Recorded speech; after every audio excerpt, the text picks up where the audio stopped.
This is Stu Ellis with your Illinois Corn Connection, brought to you by Illinois Corn. If you need a budget for nitrogen or want to put it on more efficiently, Jason Webster, director of the Precision Technology Institute, Precision Planting's PTI farm, may have your solution. Whenever we make a top 10 list, it always seems like nitrogen makes the list in regard to corn management.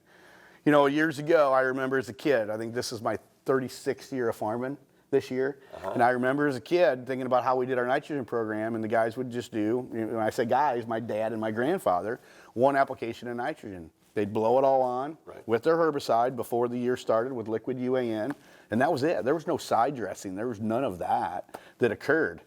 And so we're comparing those old traditional ways of putting all our nitrogen on up front and comparing it to different side dress applications. So the best nitrogen application on this farm is what we found is that we do a weed and feed, but it's 25% of our total nitrogen program. So 25% of our N goes on with our herbicide. It's a liquid UAN with, say, a sprayer or a floater truck, okay? But that's only 25%.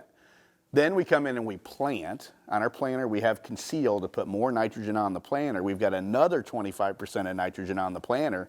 So before the corn even comes up, I've got half my nitrogen on. The other half then comes from side dressing once the corn comes up, and you can kind of pick and choose. We like when the corn's about waist high to side dress to finish it, but we call that a triple split program, 3 forms of placement of nitrogen over a one and done weed and feed. It's over $115 or I guess $116 an acre. So it adds up, but we got to finish this crop. And a lot of farmers will come to me and say, Jason, I did everything I can do. I put my nitrogen on, I got weeds taken care of. Now it's up to Mother Nature just to give me rain. Well, what if you get too much rain and you run out of gas? You're losing some nitrogen. So again, I mentioned it earlier, we don't want to put large amounts of any fertilizer on at any given time. Just spoon feed along, and that's what this is. This is spoon feeding, and this equates to a lot of dollars per acre. That was your Illinois Corn Connection. I'm Stu Ellis. To learn more about how Illinois Corn is working for you, visit www.ilcorn.org.